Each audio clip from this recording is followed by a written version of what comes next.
अस्सलाम वालेकुम dear students, आप देख रहे हैं सैयद अली एकेडमी और हाजिर हैं हम लोग क्लास 9th बायोलॉजी के एक और न्यू वीडियो लेक्चर के साथ। आज की इस वीडियो के अंदर हम second chapter solving a biological problem के दूसरे टॉपिक के साथ हाजिर हैं, जिसकी यहाँ पर हेडिंग लिखी हुई है data organisation and data analysis. लेकिन मैं इसकी हेडिंग को थोड़ा सा चेंज करूँगा। मैं यहाँ पर लिखूँगा data collection, data organisation and data analysis. सबसे पहले डेटा को कलेक्ट किया जाता है। डेटा जब कलेक्ट होगी फिर उसे हम एक तरतीब के साथ रखेंगे, तो इसे कहा जाएगा डेटा ऑर्गेनाइजेशन। जब डेटा हमारे पास ऑर्गेनाइज हो चुकी होगी, एक तरतीब में आ चुकी होगी, फिर हम करेंगे उस डेटा का एनालिसिस, देखेंगे कि वो डेटा किस तरह से हमें हासिल हुई है। तो ये एक रिसर्च का एक अहम स्टेप होता है, एक अहम प्रोसीजर होता है, जिसे हम डेटा कलेक्शन, फिर उसके बाद डेटा ऑर्गेनाइजेशन और फिर डेटा एनालिसिस होती है। डेटा क्या होती है हमारे पास? डेटा हमारे पास इंफॉर्मेशन होती है। जो भी हमने रिसर्च कंडक्ट की है, हमने वहाँ से जो इन्फॉर्मेशन हासिल की है, वो हमारे पास डेटा होगी। मिसाल के तौर पर एक क्लास की ही एग्जांपल ले ली जाए। अगर क्लास के अंदर स्टूडेंट्स मौजूद हैं, जब उनका रिजल्ट हमारे पास आता है और उसमें उनके मार्क्स मौजूद होते हैं। अब ये जो मार्क्स उनके मौजूद है और स्टूडेंट्स के नाम मौजूद है, ये हमारे पास एक तरह की उस क्लास की डेटा मौजूद है। तो ये डेटा है, सबसे पहले कलेक्ट की जाएगी, फिर उसे एक तरतीब के साथ रखा जाता है। क्लास की जो रिजल्ट होती है उसे एक तरतीब के साथ एक टेबल के अंदर रखा जाता है।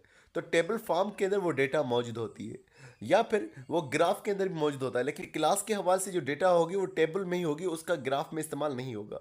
तो खैर, टेबल के अंदर वो डेटा हमारे पास मौजूद हुई है और उसके अलावा फिर उसको एनालाइज करना जो है वो हमारे पास आसान हो जाता है। तो सबसे पहले डेटा कलेक्शन होगी, फिर उसके बाद डेटा ऑर्गेनाइजेशन होगी और उसके बाद डेटा एनालिसिस होगी। यहाँ पर ये बात लिखी हुई है कि डेटा के अंदर हम लोग इस तरह से नहीं करेंगे कि कुछ पॉइंट्स को छोड़ दें और हमें लगे कि वो पॉइंट्स बेकार है, हमारे आगे काम नहीं आने वाले। हमारे पास जितनी भी डेटा होगी वो हम सारी हासिल करते हैं। बायोलॉजी के अंदर डेटा को इस तरह से फेंका नहीं जाता, जितनी भी हमें इन्फॉर्मेशन कलेक्ट होती है वो सारी की सारी इस्तेमाल की जा सकती है। और यहाँ लिखा हुआ है कि साइंस के अंदर कुछ डिस्कवरी ऐसे भी हुई हैं कि जिनमें हमें लग रहा था कि डेटा गलत है, तो उस बेसिस पर भी हमारे पास जो है डिस्कवरीज हुई हैं। तो पहला प्रोसीजर यही है डेटा कलेक्शन का। डेटा बस कलेक्ट होनी चाहिए, फिर उसके बाद रिसर्चेज होंगी कि वो गलत है सही है, उसको बाद में देखा जाएगा। तो डिस्कवरीज उसके बाद हमारे पास बहुत सारी और भी हो सकती है। एक कॉन्सेप्ट हमारे पास मिल जाता है डेटा के बाद, हमें एक चीज़ का पता चल जाता है डेटा को हासिल करने के बाद, फिर उसके बाद उस पर मज़ीद तहकीक की जाएगी। तो डिस्कवरीज जो है वो डेटा के हासिल होने पर हमारे पास हुई है। वो भले ही डेटा गलत हो, लेकिन डेटा के हासिल होने के बाद हमारे पास डिस्कवरीज हुई है।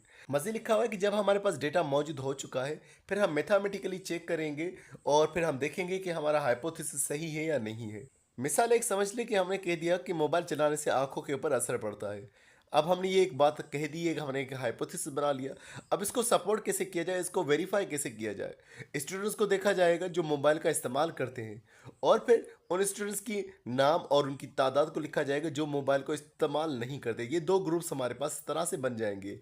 फिर हम मैथमेटिकली चेक करेंगे कि काउंटिंग करेंगे कि कितने स्टूडेंट्स ऐसे हैं जिनकी बगैर मोबाइल चलाए भी आंखें ख़राब हुई हैं, और जो मोबाइल चला रहे हैं उनकी आंखों पर फ़र्क पड़ रहा है या नहीं पड़ रहा। तो ये सारा हमारे पास मैथमेटिकली भी चेक होगा और इस तरह से हमारा हाइपोथेसिस जो है वो सही या गलत साबित हो सकता है। तो इस तरह से पहले हमारे पास ऑब्जर्वेशन होती है, फिर हाइपोथेसिस बनता है, फिर हमारे पास डेटा कलेक्शन होती है उस टॉपिक के हवाले से, फिर ये सारा हमारे पास एक्सपेरिमेंट में भी इस्तेमाल होता है या फिर हम मैथमेटिकली भी प्रूव करते हैं, और इस तरह से हमें चीज़ों का मज़ीद मालूम पड़ता है। जैसे बुक में एक एग्जाम्पल लिखी हुई है, यहाँ पर दो ग्राफ बनाए गए हैं। ये जो हमारे पास ग्राफ मौजूद है इसे बार ग्राफ कहा जाता है। ये बार ग्राफ हमें बता रहा है कि किस तरह से मलेरिया के केसेस जो है वो इंक्रीज या डिक्रीज हुई है। ये 2016 से लेकर के 2017 की रिपोर्ट है सिंध की, जिसमें मलेरिया के केसेस को दिखाया जा रहा है।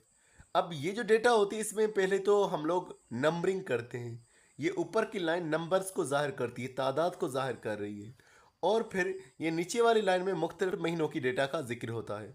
और फिर हम देखते हैं कि किस मंथ में ज़्यादा हमारे पास केसेस आए हैं।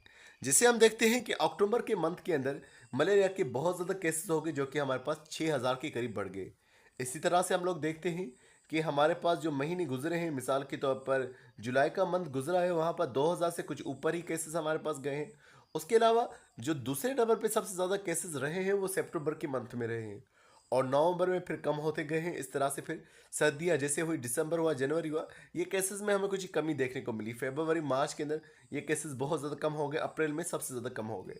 तो कहने का मकसद ये होता है कि मलेरिया एक ऐसी बीमारी होती है जो हमारे पास बारिशों की वजह से होती है, हम एक एक तरह से ये कह सकते हैं।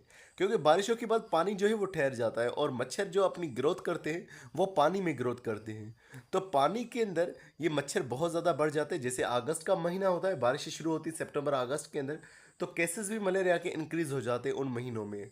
और जैसे ही फिर बारिशों का महीना कम होता है, सर्दियाँ वगैरह शुरू हो जाती हैं, फिर केसेस में भी हमें डिक्लाइन हमें नज़र आता है। तो ये हमारे पास एक ग्राफ बनता है जिसे हम बार ग्राफ कह रहे होते हैं। बार ग्राफ अलग अलग डेटा को अलग अलग महीनों को शो कर रहा होता है।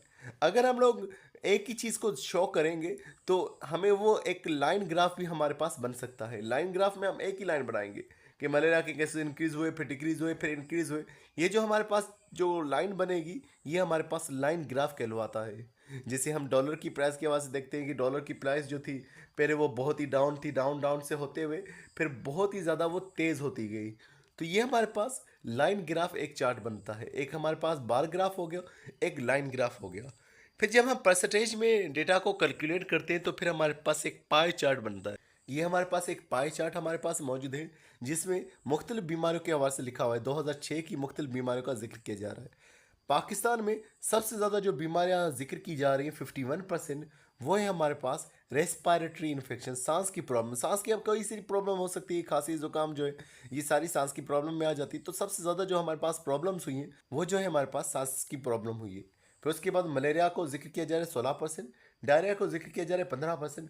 डायसेंट्री जो है ये भी डायरिया की तरह होता है लेकिन यहाँ पर ब्लीडिंग भी आ रही होती है। उसके अलावा 7% के अंदर जो है वो एस्केपीज को दिखाया हुआ है। एस्केपीज ये बीमारी होती है स्किन की, जिसके अंदर स्किन में खारिश वगैरह भी होती है और दाग वगैरह भी स्किन के ऊपर निकल आते हैं और ये फैलने वाली बीमारी होती है। तो एस्केपीज जो है वो 7% और बाकी जो मुख्तलिफ बीमारियाँ थी वो 3% में आ गई। अब इसमें कई सारी बीमारियाँ हो सकती जो बहुत ही कम रही, लेकिन सबसे ज़्यादा जो बीमारी रही वो हमारे पास रेस्पिरेटरी इन्फेक्शंस थे। अभी भी अगर हम मौसम बदलता है तो हमारे पास सबसे ज़्यादा जो फैलती हैं बीमारियाँ वो रेस्पिरेटरी इन्फेक्शन ही होते हैं। सांस के प्रॉब्लम बहुत ज़्यादा होते हैं पाकिस्तान के अंदर। एक तो एयर पोल्यूशन है और दूसरा इसके अंदर इन्वायरमेंट का भी असर रहता है। अब यहाँ पर मज़े लिखा हुआ है कि हम लोग मैथमेटिक्स की कुछ और चीज़ों का भी इस्तेमाल कर सकते हैं डेटा एनालिसिस के दौरान। हम लोग रेशियो एंड प्रोपोर्शन का इस्तेमाल भी कर सकते हैं। जब हमारे पास डेटा मिल गई तो हम लोग रेशियो की बुनियाद पर कहेंगे कि कितना परसेंट कौन सी चीज़ रही, कितना परसेंट क्या रहा। तो ये हम लोग रेशियो में ज़ाहिर कर सकते हैं। रेशियो कहा जाता है जब हम दो वैल्यूज़ को कंपेयर करते हैं, जब हम दो वैल्यूज़ के दरमियान में फ़र्क करते हैं, ये हमारे पास रेशियो कहलवाता है। मिसाल के तौर पर यहाँ पर एग्जांपल दी गई है कि एक फ्लावर जिसमें 4 सेपल्स होती हैं। फ्लावर जिसमें बंद होता है, जो ग्रीन पत्तियाँ होती हैं उसे सेपल्स कहा जाता है। तो फ्लावर की मिसाल 4 सेपल्स है और 12 पेटल्स का जिक्र किया जा रहा है। अब सेपल और पेटल के दरमियान भी जो रेशो बनेगा वो हमारे पास बनेगा 1:3। रेशो को हम सिंप्लीफाई करके भी लिख सकते हैं। 4 हमने एक तरफ लिखा हुआ है, 2 डॉट से इसको जाहिर करते हैं, 12 हमने दूसरी तरफ लिखे। अब इसको अगर हम मैथमेटिकली टेबल लगाएंगे, 4 का टेबल इसके ऊपर 1 टाइम लगता है और 4 का टेबल जो 12 पर लगेगा वो 3 टाइम लगेगा। तो ये रेशो हमारे पास बनेगा 1:3। और दूसरी चीज़ हमारे पास होती है प्रोपोर्शन। प्रोपोर्शन बताता है कि जब दो रेशोज इक्वल होते हैं, जैसे कि 4:12 जो है और दूसरा हमारे पास जो बन जाता है 1:3, ये दोनों इक्वल है तो इसे हम लोग कहेंगे प्रोपोर्शन। इक्वल का मतलब ये है कि ये जितना गुना है उतना ही गुना हमारे पास ये मौजूद है और जितना गुना ये 12 मौजूद है उतना ही गुना हमारे पास 3 मौजूद है। तो ये एक दूसरे के बराबर रेशो है। इसको ज़ाहिर करने के लिए हम लोग 4 डॉट्स का इस्तेमाल करें। 4 डॉट्स जो है प्रोपोर्शन के लिए यूज़ हो रहे हैं जबकि 2 डॉट्स जो हैं वो रेशो में यूज़ हो रहे हैं। अब यहाँ पर हमारे पास एक और टॉपिक मौजूद है और वो बता रहा है कि मैथमेटिक्स का किस तरह से इस्तेमाल होता है साइंटिफिक प्रोसेस के अंदर। मैथमेटिक्स किस तरह से साइंटिफिक प्रोसेस का एक अहम हिस्सा होता है। आपको पहले याद होगा जब हमने बायोलॉजी और उसका ताल्लुक मुख्तलिफ ब्रांचेस के साथ पढ़ा था तो वहाँ हमने एक ब्रांच का जिक्र किया था, मैथमेटिकल बायोलॉजी। दरअसल इसे बायो स्टेटिस्टिक्स कहा जाता है।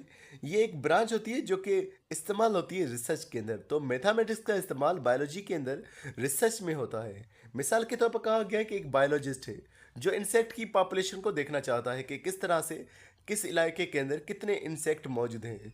तो इंसेक्ट की पॉपुलेशन को चेक करने के लिए लाजिम बात है उसे फील्ड में जाना पड़ेगा।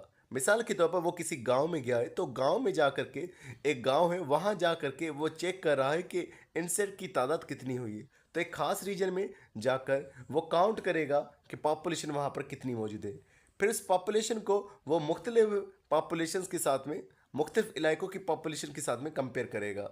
मिसाल के तौर पर पहले उसने एक शहर का चेक किया, फिर एक गांव का चेक किया, तो इस तरह से हमें पता चलेगा कि कितनी आबादी उन इंसेक्ट्स की मौजूद है। फिर उसके बाद कहा जा रहा है कि हम मैथमेटिक्स का इस्तेमाल करेंगे ताकि हम पहले तो काउंट कर सके, फिर प्रिडिक्ट कर सके और फिर समझ सके इस नेचुरल फिनोमिना को। मिसाल के तौर पर हमने जैसे कि जाना कि एक इलाके के अंदर इतनी जो है वो इंसेक्ट मौजूद है, मिसाल के तौर पर जहाँ पर बहुत ज़्यादा इंसेक्ट मौजूद थे, हम फ्यूचर में ये अंदाज़ा लगा सकते हैं कि ये इंसेक्ट और ज़्यादा बढ़ जाएंगे। लेकिन एक इलाका है जहाँ पर कम इंसेक्ट मौजूद है और दूसरे इंसेक्ट भी मौजूद है जो उनको खाने वाले हैं, तो हम प्रिडिक्ट कर सकते हैं कि दूसरे इंसेक्ट के साथ क्या होने वाला है, जो कि शिकार बन सकते हैं, जो ख़त्म हो सकते हैं।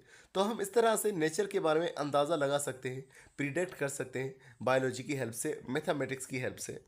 आगे वही बात लिखी हुई कि मैथमेटिकल बायोलॉजी जो है ये रिसर्च के अंदर इस्तेमाल होती है और बताती है कि किस तरह से मैथमेटिक्स का इस्तेमाल बायोलॉजी के अंदर हो सकता है। अब इसके अंदर एक चीज़ का बयान किया जा रहा है कि हम मैथमेटिकल मॉडल्स बना सकते हैं जिसके अंदर हम इक्वेशंस और फार्मूलाज का इस्तेमाल कर सकते हैं। इक्वेशंस और फार्मूलाज मैथ के इस्तेमाल कर सकते हैं ताकि हमें नेचर के बारे में पता चल सके, जानदार के बिहेवियर के हवाले से पता चल सके कि पॉपुलेशन किस तरह से वक्त के साथ साथ बदलते हैं, प्रोटीन का स्ट्रक्चर जो है उसमें कितने अमाइनो एसिड मौजूद हैं, जानदार की हाइट क्या है, और उसके अलावा इंडेंजर्ड स्पीशीज जो है उनकी पॉपुलेशन कितनी है, कि जो हमारे पास जानदार हैं जो खतरे में हैं वो कितने ज़्यादा हमारे पास मौजूद है, क्या वो बढ़ रहे हैं या कम हो रहे हैं। तो सारा इसमें मैथमेटिक्स यूज़ होगा। बैक्टीरिया की ग्रोथ, के बैक्टीरिया कितनी तादाद के साथ ग्रो कर रहा है, 1 मिनट पहले कितने थे अब कितने हो चुके हैं, ये बैक्टीरिया की ग्रोथ वगैरह जो है ये भी काउंट करने के लिए हम लोग मैथमेटिकल बायोलॉजी यूज़ करेंगे। तो हम लोग मैथमेटिक्स का इस्तेमाल कर रहे हैं जानदारों को समझने के लिए, रिसर्च के लिए। रिसर्च के अंदर मैथमेटिक्स का बहुत ज़्यादा इस्तेमाल हो रहा है। तो डियर स्टूडेंट्स, आज के में बस इतना ही था। उम्मीद करता हूँ ये वीडियो आपको पसंद आई होगी। अगर ये वीडियो आपको पसंद आई है तो इसे लाइक और अपने दोस्तों के साथ शेयर करना मत भूलिएगा। मिलते हैं नेक्स्ट वीडियो में, तब तक हमारा बहुत सारा ख्याल रखिएगा। अस्सलाम वालेकुम।